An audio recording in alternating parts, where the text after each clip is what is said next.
सब भला। उन्होंने उसका अर्थ भी बताया। तो मेरे को अलग अलग प्रकार की ख्याल आते कि व्यक्ति जब अंत में जाता है उसके बारे में बोला है कि किसके बारे में बोला है, यात्रा के बारे में बोला। क्योंकि वो सर बहुत अच्छे थे तो बातचीत भी सबसे करते थे, पूछते थे क्या दिक्कत है तो अपन हाथ उठाओ तो वो बताते थे।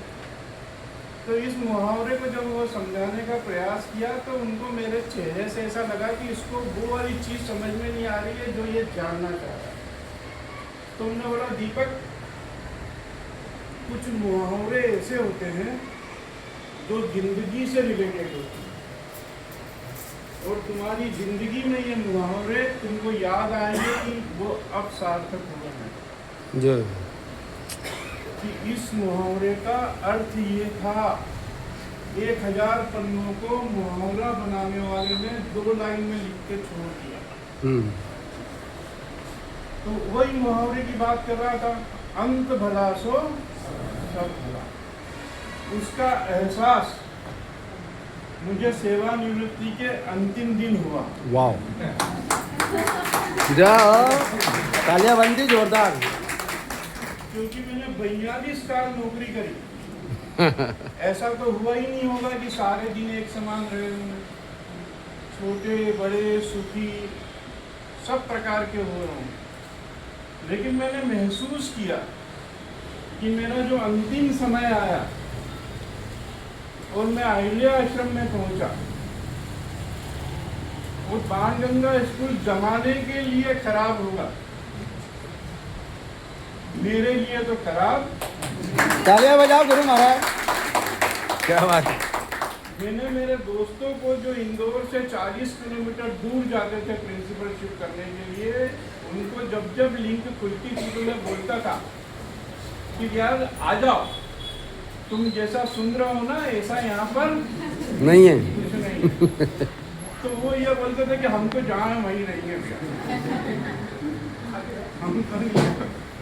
लेकिन मैंने उनको बहुत प्रयास किया कि वो आए और यहाँ पर ज्वाइन करें। तो ये स्कूल बहुत अच्छा है, इसको संभालने वाला एक अच्छा व्यक्ति यदि मिल जाए तो ये भी उतनी ही ताकत से इंदौर में नाम कर सकता है जैसा कि दूसरे स्कूल का है।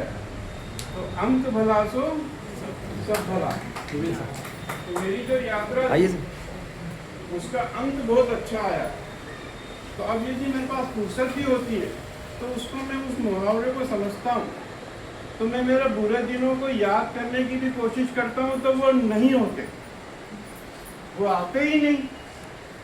क्यों? क्योंकि अंत में बहुत बढ़िया हो गया।